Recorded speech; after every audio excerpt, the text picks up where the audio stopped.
Hey guys, I really enjoyed my video on Star Wars Battlefront 2. In fact, it's my favorite video I have ever made, so I'm making another video somewhat like it. Today, I want to talk about Mario Kart Double Dash for the Nintendo GameCube. I know JSchlatt already made a tribute to Mario Kart, but that video isn't specifically about Double Dash like this one is. Well, before we get into things, I'm gonna do a shameless plug. Don't forget to subscribe. We're so close to 100 subs. Also, if you enjoyed the video and want more game reviews and tributes like this one, make sure to leave a like. Thanks everyone. Now, let me stop wasting your time and get right into things. Like always, this video is obviously not a sponsor and my honest feelings about the game. For starters, Mario Kart Double Dash came out on November 7th, 2003 on the Nintendo GameCube, which was released in late 2001. And for those of you wondering, yes, the GameCube is older than me. Shut up. It was hard to dig up facts on how this game performed when it came out due to the fact that it was released so long ago, and considering I was only a few months old when it was released, I obviously have no clue. I did find an article from mid-January 2004 claiming that over 1 million units were sold within the first 7 weeks of the game being out. The article also said that the game was the fastest selling Nintendo GameCube game at the time, and as of today, the game has over 7 million sales. This places Mario Kart Double Dash as the second most successful GameCube game, just behind Super Smash Bros. Melee. A sealed copy of the game nowadays will run you anywhere from, say, $200 to upwards of $1,000, but you can get a used copy for just around $50. Mario Kart Double Dash is the fourth installment in the Mario Kart series, and as of today, there are 14 official Mario Kart games, 9 console games, 4 arcade games, and 1 mobile game. There was supposed to be another version of Mario Kart on the Nintendo Virtual Boy, but considering the console was a massive failure, the game's development ended very early on. Double Dash is, in my opinion, by far the best of the Mario Kart games, but not everyone sees it that way. Everyone seems to disagree on this game, with some claiming it was one of, if not the best of the Mario Kart games, and others saying it's in the middle of the pack. However, despite the fact that people can't seem to agree on if this game is amazing or not many people actually dislike it. I, as I am sure many of you watching this did, grew up with this game and played it more than any other game from my childhood. Well, other than maybe LEGO Star Wars, but that's a video for another day. I remember racing my older brother, Elijah, and never being able to beat him. I mean, come on! He had a world record in Mario Kart Wii for a while without even trying. What do you expect? As well as convincing my little brother that having a higher number was better so he'd actually play with us. I was always P2, and the only time I think I've ever beat my brother is the one time I played as P1. And he also thought he was P1, so he was looking at the wrong screen on accident and went backwards for more than half the race. Mario Kart Double Dash also had 4 modes: Grand Prix, Time Trials, Versus, and Battle. Grand Prix is the main game mode, and you can play with 1 or 2 karts. There were also 6 or 7 other CPU depending on how many players you had, making a total of 8 karts. This mode is the mode my brother and I always played, and he'd always finish first, and I'd finish second, no matter what difficulty we played on. There were 4 different difficulties in Grand Prix: 50cc, 100cc, 150cc, and Mirror. The higher up on the list you go, the faster everyone's car is, and the better the CPU are. In Mirror, the maps are also reversed in addition to the increased speed. There are about 20 unlockables you can get from Grand Prix races, including new characters, karts, and a new title screen menu. There is also a doubles mode within Grand Prix, where 2 players could play on the same team.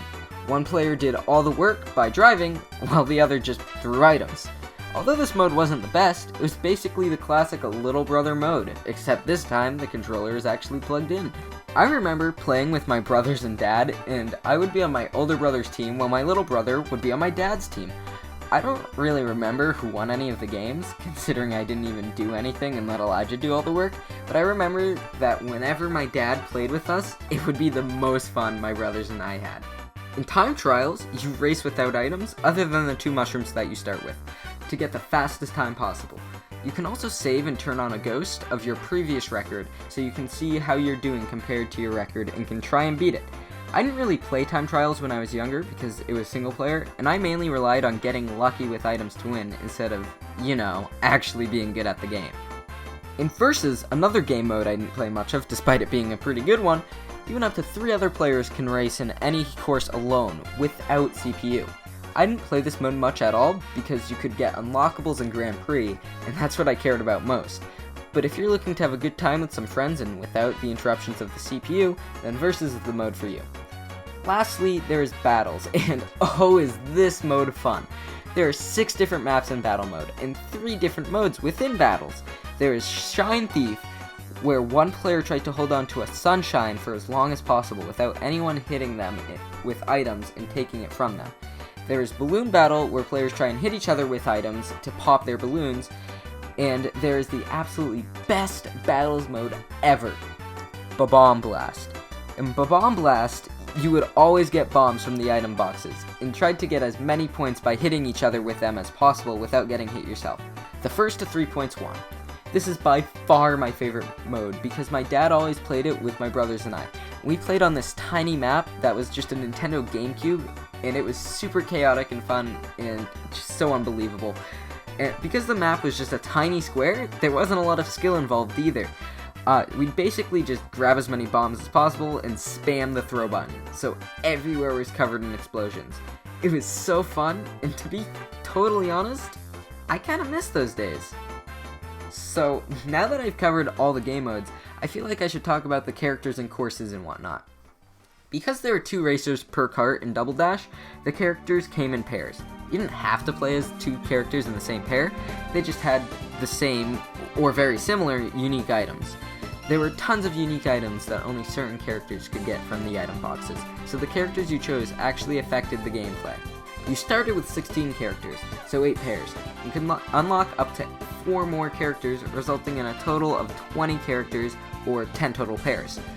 The characters in this game are Mario and Luigi with their unique item being fireballs, Donkey Kong and Diddy Kong with their unique item being giant bananas, Bowser and Bowser Jr. with Bowser shells, Yoshi and Birdo with eggs, Peach and Daisy with hearts, Wario and Waluigi with bombs, Koopa and Paratroopa with triple shells, Toad and Toadette with golden mushrooms, Baby Mario and Baby Luigi with chain chomps, and PD Piranha and King Boo, who could get any of the other characters' special items.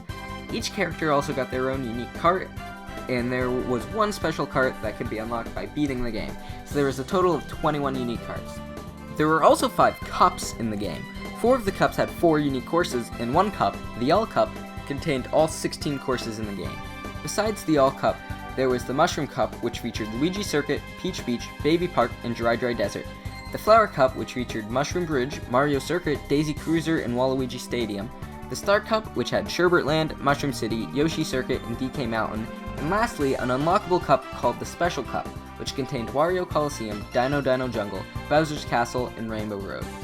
Every single course in the game absolutely slapped without a single bad course. So despite the All Cup taking so long, it was super enjoyable. According to my estimation, this game would take around 12 hours of gameplay to fully complete and unlock everything within it, and would take far less than that if you won every race and were better at the game than I am. But even after the game has been beat, there is still unlimited replay value. So, in the interest of saving your time, I feel like I should end the video here. There's not much else to say about the game. All in all, it's still to this day one of my favorite games of all time. I feel it's very underappreciated. If any of you guys played this game as a kid, or still play it, let me know what you think of it. I personally feel that this game is a 10 out of 10. I'll never forget finishing my schoolwork and waiting to play it with Elijah, or being so excited when Cam or my dad would play with us, or the time I actually beat Elijah because he accidentally went backwards in DK Mountain, or any of the memories that come with this great game. And I just thought I would share it with you guys.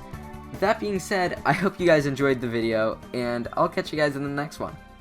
Later, skaters. Ahaha.